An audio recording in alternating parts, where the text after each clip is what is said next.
Well, good afternoon, everybody. I hope y'all are doing well. Look at that. We don't even need to have all that sun and heat on me. As soon as you hear what's going on and say hello, please do me a favor and say hello because we made some equipment changes. I just want to make sure everything is awesome and working well. I'm sure it is. So say hello in the comments.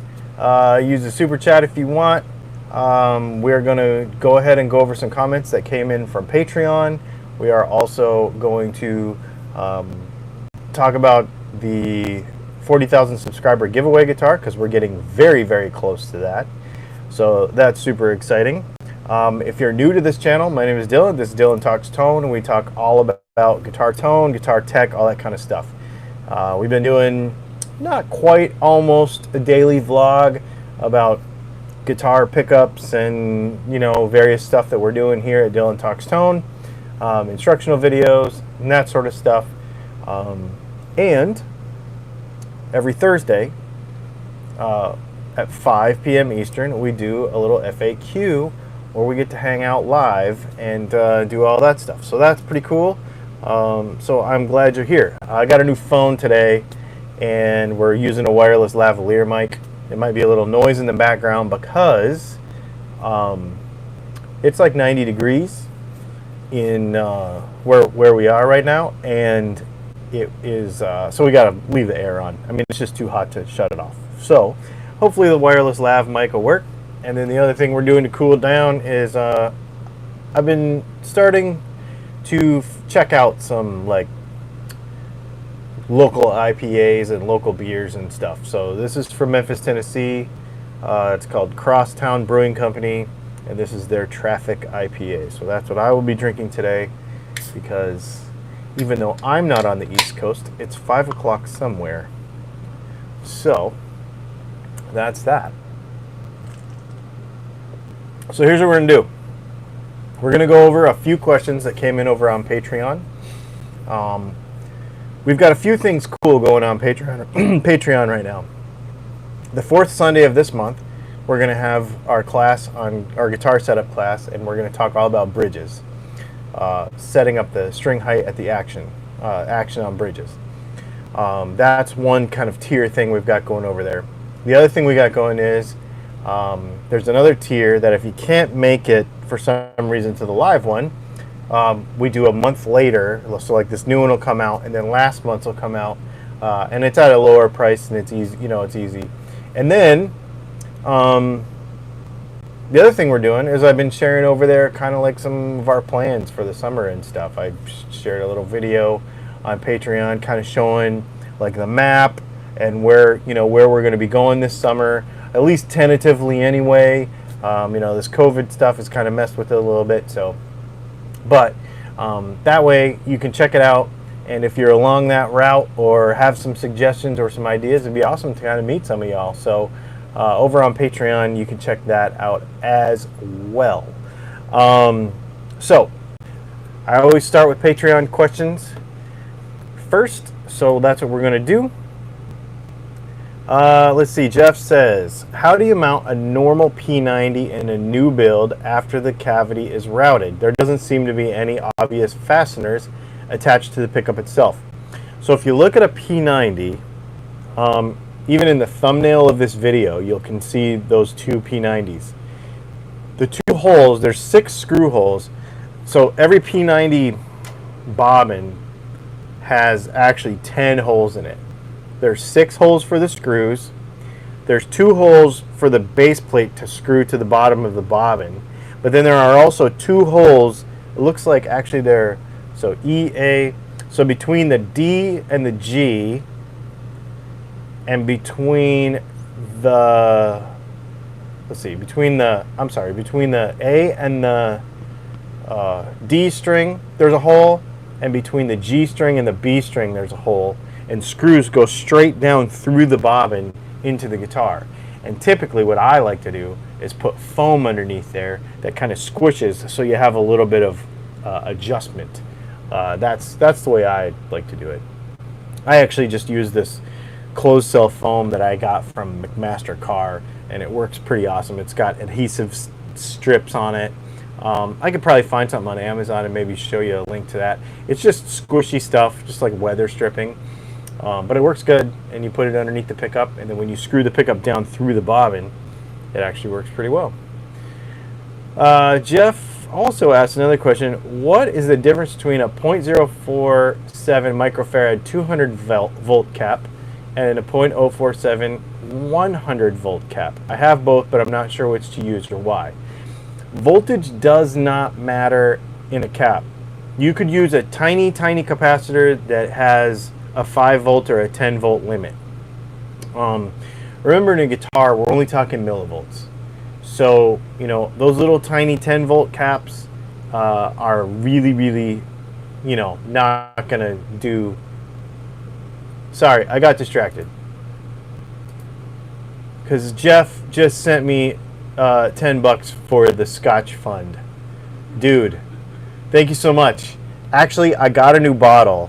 But next time I get a new bottle, I'll make sure to give you a shout out on a video. That is fantastic. Thank you so much, Jeff. I do appreciate that. So to get back to your question, I think it was actually your question that we're working on here. So the 200 volt cap and the 100 volt cap doesn't matter. Voltage doesn't matter. And all it is it's a max voltage. So for example, in a guitar amp, if you have capacitors on the high voltage side of the amp, yeah, it's possible that you are up in the 300 volt area or 400 volt area, and you got to have these humongous caps. In a guitar, it doesn't matter. And it's actually not going to do anything to the tone. The voltage rating, even if the cap is physically bigger or smaller, the value of it is what really matters. The value and honestly the tolerance. So I go, just to touch on tolerance very quickly, the best tolerance, like the tightest tolerance, is A, and the worst tolerance, it gets higher as you go in the alphabet. I think J is 15% and K is 20, 15, maybe it's less than that, maybe it's 10%. I don't go anything higher than J capacitor tolerance, and then just whatever physically fits in there. Doesn't matter. The value is what's really important. So Sean asks, this is an interesting question. This IPA is really good. It's actually easy to drink. It's not super bitter like a normal IPA, like hoppy. It's got a little fruity thing to it too, you know, like grapefruit. But for when it's really hot out, I really like that. I have a Fender, Sean says, I have a Fender Telly made in Mexico with a maple neck. The joint on the back of the neck where the truss rod was installed is not smooth. Okay, so what he's talking about is on the back of the guitar, that skunk stripe that goes down right here, right?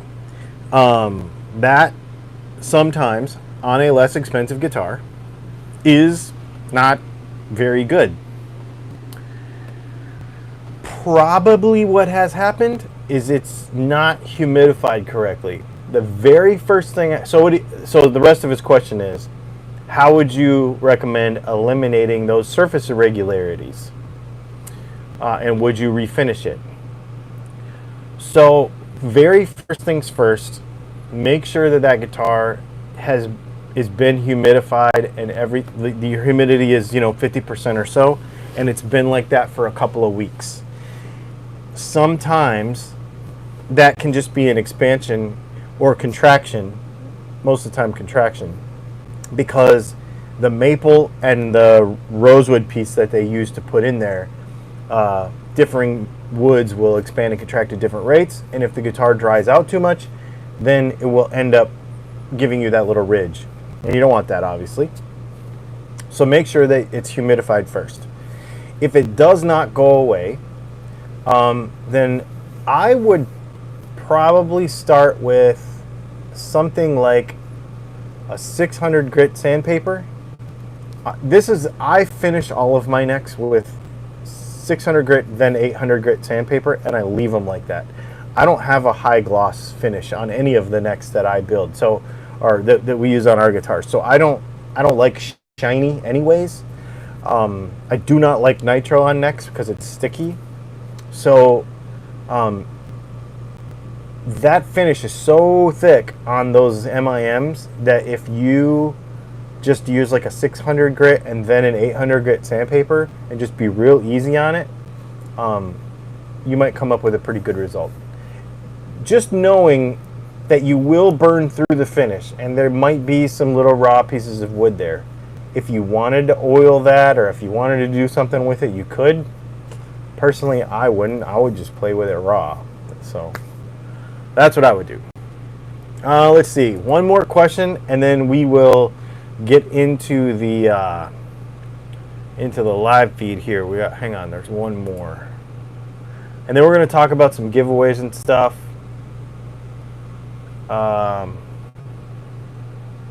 Let's see. Ben asks, on the Weller soldering station that you use, so I use that orange Weller soldering station in all these videos, what setting do you typically set it to? I don't want to damage pots or pickups or anything like that. I was thinking about getting a digital station, but those are money. They are. So I really like that $40 soldering station that I have. I use it on 3.5 all the time. And if I'm going to do something crazy, like we have particular pickup covers that I have to get really, really hot, I crank it up to 4. But on the regular, I leave it at 3.5. Now, that's pretty hot. I would imagine that's 700 degrees Fahrenheit, which is soldering really hot. I solder hot. Okay, I'm just going to tell you, I solder hot. That's like it's always, I don't know. I like to solder hot. Because here's why. If you don't solder hot enough, then you end up leaving the thing on there and you heat more stuff up that doesn't need to be heated up. If you're like on there for a long time, that heat is just traveling everywhere. Where if you solder a little bit hotter, that particular area gets really hot, but it doesn't spread so far. So to me, it works better. It's just a touch, and then boom, you're done. So for 3.5, I really, really like it. The only time you got to be a little careful is like on humbucker wires and stuff when they're really, really, really small, and then you'll melt back insulation if you're not careful enough. So just pre-tin everything. I always pre-tin all my little tiny wires. So just you put a little bit of solder on each little wire before you go and put it where it's supposed to go. That's probably the number one thing. And then a lot of heat, and then boom, you are good. So yeah, that's pretty well caught up. Let me run back through some of these comments. If you these things can kind of go crazy on me, so you can use a super chat if you really want me to make sure I hit you, but I'll try to catch up here. Let's see.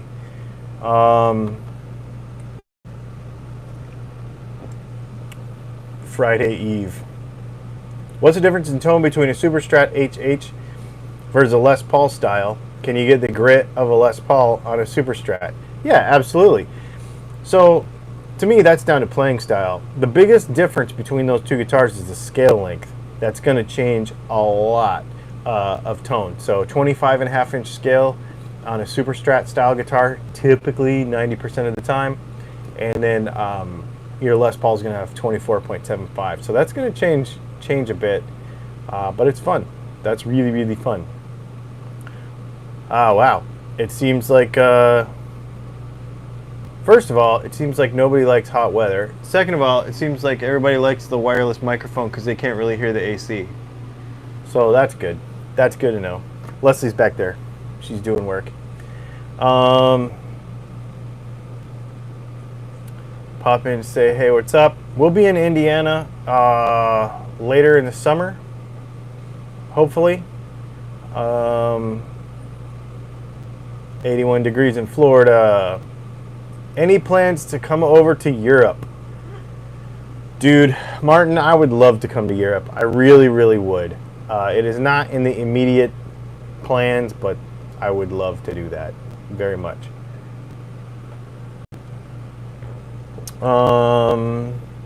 Do you wind soap bar P90s? Your website only has the dog ear option. That is not true. I hope. We're going to double check right now. Yeah, if you click on Dylan Pickups, there's dog ear. The dog ears are on the front page, but if you click on Dylan Pickups or you click on the little thing that says P90s, they're right there. Here, I'll give you a link so you don't even have to go look for it. We'll make it super easy. And yes, I make P90s, and they are amazing. Boom. Handled. Let's see. I'd rather sweat than freeze any day. Dude, for real though. I do not like being cold. Full Tang IPA from Revolver. Dude, I have tried that before, and I would like to get some. Let's see. Mike Ivy's there. Sorry, I'm trying to keep up. This thing's rolling so fast I can't really keep up. Everybody's talking about various breweries, which is really cool, and hot weather. If you want gloss again, if you don't sand through it, go to 2000 grit to finish it, and then use a buffing compound to finish the buffing to a perfect gloss shine. That is correct. So if you were going to do that, I would start. So let's say you wanted to get rid of any imperfections in your neck finish, and then you wanted to buff it back to a polish, like a polished finish. Then what I would do is probably start with 600, be real easy on it, and then go to 1200, then maybe 1500, then 2000, and then buff it. There's a lot of material on them things, man, so you would definitely have the room to do it. So Sean, that was a good suggestion. Do I need to change the nut if I went from 10s to 8s or even 7s? Probably. You could try putting those on there, but I think I'm clipping a lot. Okay, hang on. 1 second. Somebody said I'm clipping a lot, so I'm trying to. They're like, you're talking too loud. You must be clipping a lot. Thank you. I gave my microphone input a couple of clicks, so let me know how that sounds. So yeah. And then be careful when you. Going from 10s to 8s to 7s, definitely, I would say try it. And if you get any plinking or any kind of noisy stuff, then yeah, you'll probably have to go down on your nut. It depends on your playing style too. So yeah. Okay, no more clipping. Excellent. Thank you.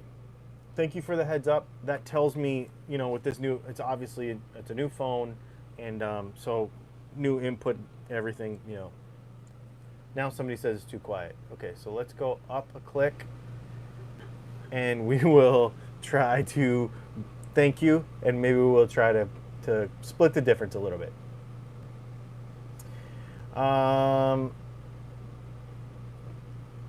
Yeah. You're clipping a lot. 90. Oh, you know what I forgot to grab? Let's see here.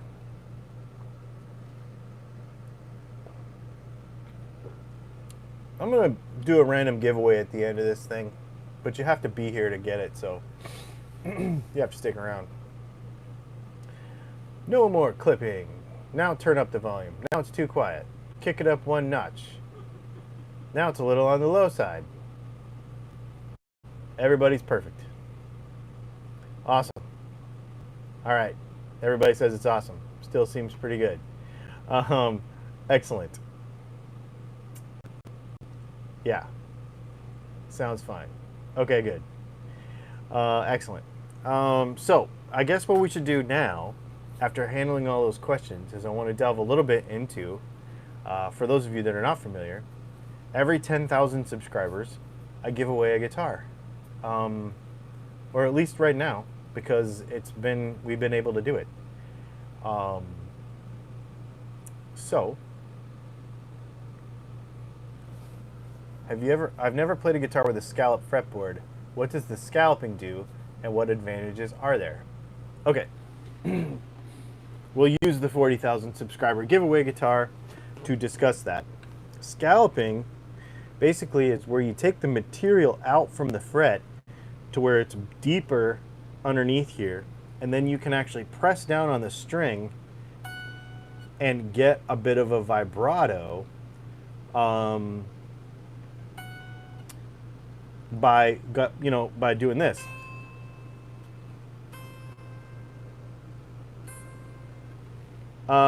Jeff says, "Hi, Leslie." She said hi. He said hi to you. He's a Patreon patron who has now put $20 so far in our. Oh, she's over there. He says your audience needs to loosen their purse strings. It ain't cheap for you to bring us these live streams. I mean, you said it, I didn't, but thank you. I really do appreciate it. Yeah, go watch Yngwie Malmsteen play some stuff, man. That right there is exactly what it's for, and he will give you a good idea of what that is. So let's go ahead and go over some of the details a little bit about our 40,000 subscriber giveaway guitar. Now, I know that many of you who are watching, yes, scalloping can make you play sharp, so you have to compensate for that as you play. If you push too far, too hard, it's a whole art to play with a scallop fretboard, something that I don't do. It's just a feel thing. Steve Vai has them on his gem, like from here up, it's all scalloped, but from here down, it's not. It's a whole method, for sure. So this, as you guys remember, for those of you that are familiar with our channel and have been following us for a while, this right here is a Gretsch Junior Jet. Now, this started out life as a $299 bolt-on, cheap humbuckers, wraparound bridge, cheap tuners, and we went through the thing completely. And it has been super, super fun. We're doing a demo tomorrow. Tomorrow's video, a video is coming out tomorrow. Yes, tomorrow. And you will hear this guitar a little bit more. We've played it some more in the past, but we played it again tomorrow. Bigsby B50, licensed. In the future, I won't do that again. We'll use a real one in the future. We did this bridge conversion. This is actually a pin. It's actually pinned down. I screwed it down so that it doesn't move around too much.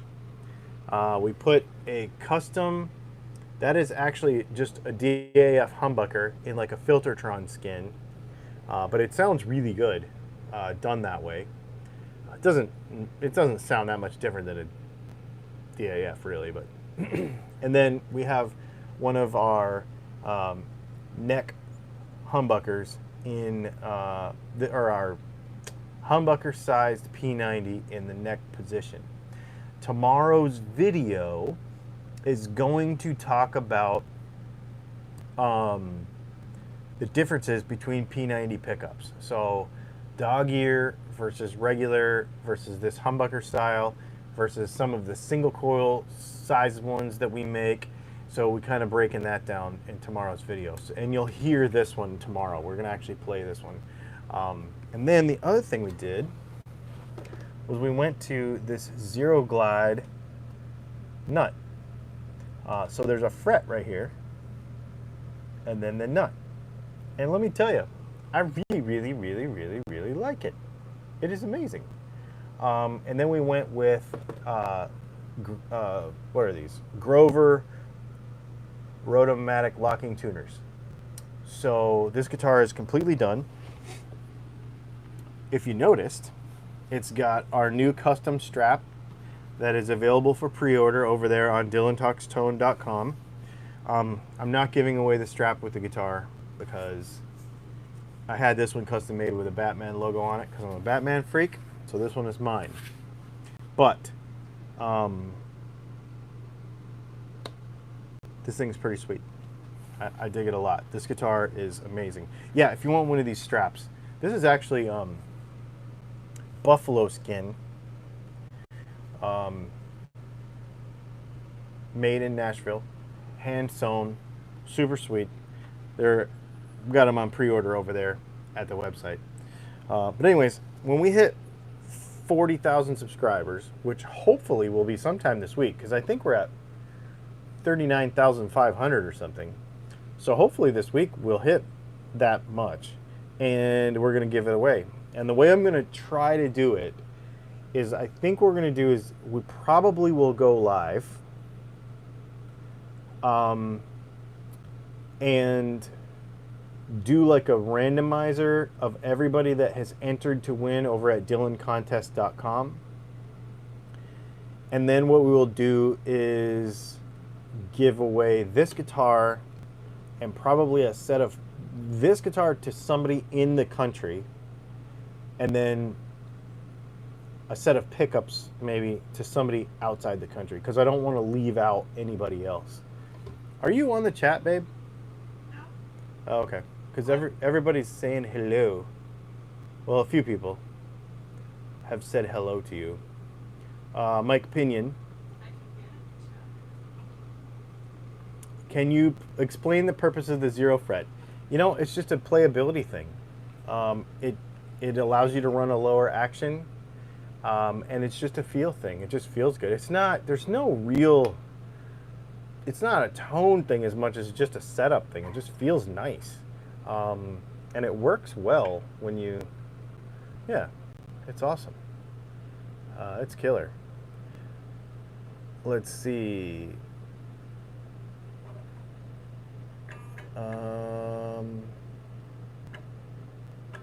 Yeah, man, this thing is really nice.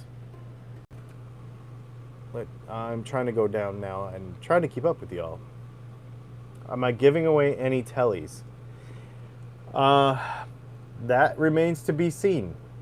One of the things that I'm doing over on Patreon is I am allowing a lot of people over on Patreon to help me out with making some of those choices. I might do something pretty exciting, you know, because I've got 2 other guitars to give away besides this one. So we got to get caught up. I'm piled up in guitars right now to give away. This one needs to be given away. The Les Paul Jr. needs to be given away. And the V with the EMGs in it needs to be given away. So, you know, yeah, man, we're going to be doing some stuff. How well does a zero fret work on a Strat? I can't imagine it working much different than what it works here. You probably, I would make sure that you probably used staggered tuners, and probably make sure you use string trees so that you get enough downward pressure on it. That's the only thing that I would say. Do you do fret leveling and crowning? Okay, so the reason I don't make videos about fret leveling and crowning is because I can do it enough for my stuff to turn out good, but I am not proficient at it enough to feel like I could make a good video about it that I would feel comfortable somebody doing it the way I do it. It's very slow and cumbersome for me, and it takes me a long time because I'm just gonna say I'm not that good at it. I mean, the result is good, but I am not proficient at it. So I take a lot longer than another person who does it all the time. You know, I don't do it very often. So I can do it. I do it for myself. I do it on my own builds. I do it like if this guitar needed some work on a fret, I would fix it. But like when I was doing repairs and, you know, I had people bringing me guitars to do repairs and stuff, I never did it because I was just like, I don't want to go down that road, and then it's just something I didn't want to do either. I wasn't really into it. I don't really like doing it. So I guess that's a long way of saying I do it good enough for me to have good results on my guitars, but not good enough to teach somebody. That's really it. And that's why I don't tell people I do it, because I don't want people to find out that, oh, you could do this? I'll let you do it to my guitar. I want you to do it to my guitar or whatever, Yeah. What is it about non-factory necks you thought felt cheap and bad? This is when you're saying Texas Toast necks were the exception. Okay, so there's something about custom-built necks by people that make them by hand. I feel like, for the most part, there's two things that make me not like a neck. One is when the arch of the neck, so when the radius of the back of the neck comes up to the side right here, a lot of those more homemade necks have almost like a flat spot or a thickness from the top of the fretboard to where the neck starts to curve around.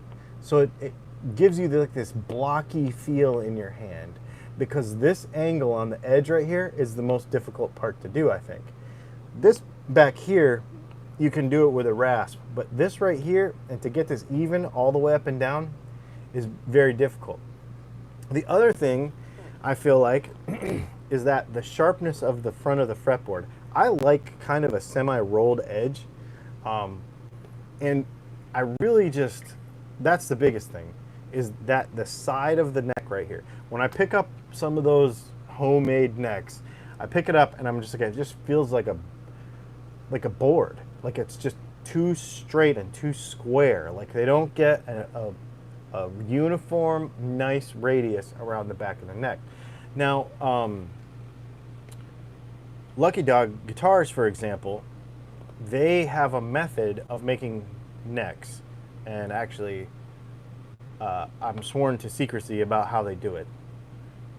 But they do it in such a way that it feels unbelievable. The thing about Lucky Dog guitars is the back of the neck still feels very kind of rough and raw. It's awesome because of some of the textures of wood that he uses and stuff, but it feels so good in your hand because the shape is right. And that's something that I just feel is so important. I just think like the interface of the neck itself with the player is everything. And if you don't have that right, then it doesn't matter what pickups you use. Tone doesn't matter. Like, I mean, that's the thing. So, will work for Les Pauls. I love it. I don't know. I'm really picky about that, Holy smokes, Jeff. Thanks for the super chats today, Jeff. Setting a proper example. Are your P90s hotter than the original P90s, or do you pretty much stick with the original specs? That's the only pickup that I actually give you the actual specs of what I do, because they are exactly the same. So they are 42 gauge wire. Only we use single build poly. I don't use plain enamel because I think it's a waste of money. And we do 10,000 winds, 2 Alnico 5 magnets, but just the way we wind them, we get a lot more clarity out of them, and they are just a big, full, amazing, dude, they're amazing. Amazing. That pickup is so good, and it's dumb that I don't own a guitar with 2 of those in it. I'm actually building a guitar right now, and that will come out. You will see it maybe next week, maybe the week after. Yeah, so with 2 P90s in it. So hopefully we'll be able to do some more videos and stuff like that. Yeah, man.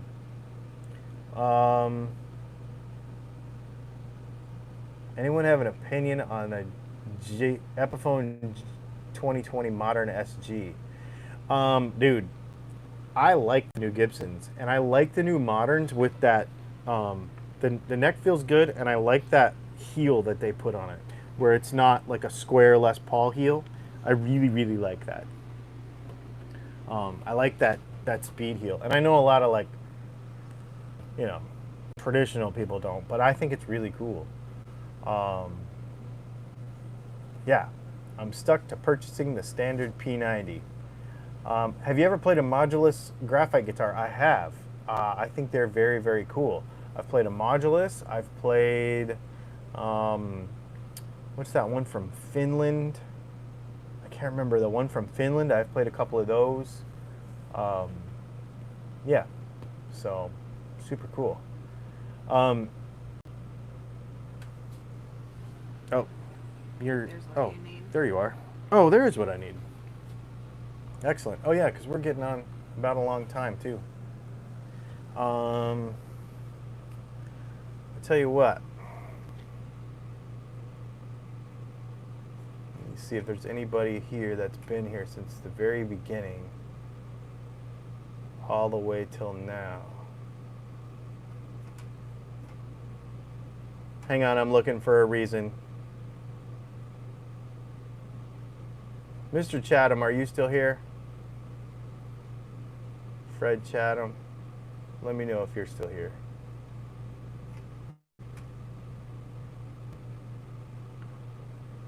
Shut up and play the guitar.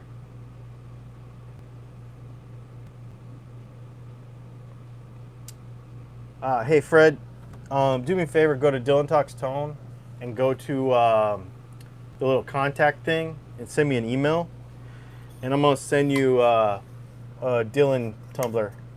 I got a 30-ounce Dylan tumbler, and I think on some of these live videos, when we can, I can't always because I don't always have stuff, but when we can, I'm just gonna randomly, maybe or maybe not, as it gets closer to the video, end of the video, I'm just gonna give something random away. Especially to people that literally stick around for the whole thing. I really appreciate that a lot. And Fred, you've been here since the beginning. Maybe since the beginning of the video. Maybe next time we'll pick somebody else. I don't know. But it's something I want to do just to say thank you to all y'all who come and watch this stuff. If you're wondering about this merch, I have some of it here. I can show. I'll put a link to it in the description, and then I'll let you guys go for the night. I don't want to take up too much of your time, but there's our link to our merch on our website. We have a few things, shirts and a couple hats. I really like, we have a hat that's black with a black Dylan on it. It's like stealth. It's pretty cool. We have a couple t-shirts that are pretty cool.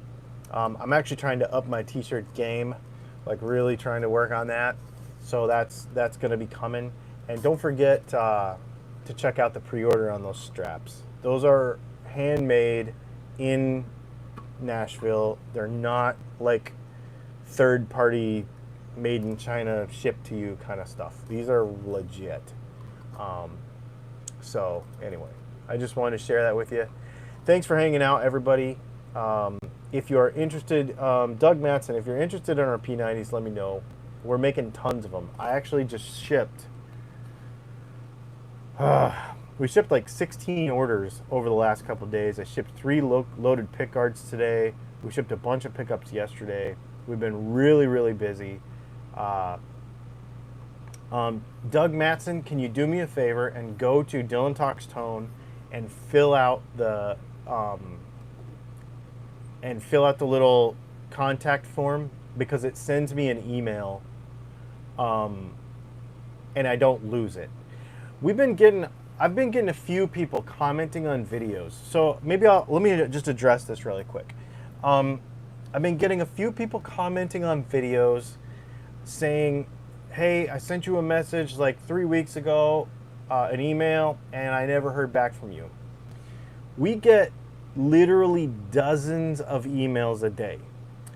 And so what we've done with the website, there's a few things that we've done. We've basically taken everything off of there except merch and pickups. That's it. No more other parts, no more other small parts, none of that kind of stuff. We are going to do special short runs of various cool combinations of pickups from time to time, and I'm going to share that on Patreon, and I'm going to share that on YouTube. But we're getting away from all this one-off custom stuff because it's very difficult for me to stock all those parts to do that. So we're narrowing it down to what we're really good at. And then we're going to do these little short runs of cool stuff. Like right now, I have 3 left of the nickel-plated P90 that you see in the thumbnail of this video. And we have 4 of the open-top P90s that you see in the thumbnail of this video. Very, very cool. Same tone, no difference, but very, very, very cool. And so, you know, there's just a few of them, and when they're gone, they're gone. And then maybe next month we'll do something special with one of our other pickups. I'm not really sure. The reason I bring all this up is if you've emailed me in the last month or two with some wacky pickup, chances are that's why you haven't heard from me, because we're not doing it anymore. And we get literally, I'm not kidding, so many emails and Facebook messages every day that I have to basically concentrate on the folks that are on Patreon, and the folks that are purchasing the products that we do make, because it's so hard. And I almost feel like a jerk even saying that, but it's like one of those things where if I don't concentrate on what we're good at, then we end up messing stuff up. Then you end up, you know what I mean? Like, you just got to focus on what you're good at. So that's kind of the thing. Yeah, man. So thanks for hanging out. One last question. Here's a mind bender for you. Do you think we should look at modernizing the sought-after PAF tone, bringing it to the more current times, and leaving the originals to have their moment? Jason Greer, that is exactly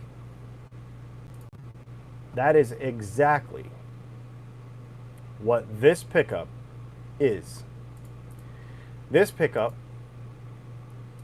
is proper PAF tone, but with modern materials that are attainable and at a price that is attainable, not some like throwback or some kind of crazy bajillion dollar pickup. That's exactly what the Dylan Talkstone DAF is.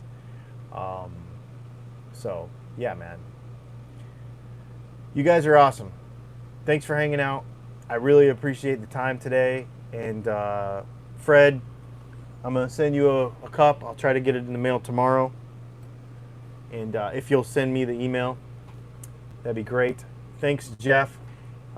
Thanks, Jeff, for all the super chats. That's freaking killer. You gave me almost enough money to go buy a good bottle of scotch, at least a good bottle of bourbon. So I will make sure that I do right by you by doing that. You guys been awesome, and we will talk to y'all. Thumbs up, like, subscribe. Don't forget, go tell 500 of your friends to subscribe so we can give this guitar away. That'd be great. We'll see y'all.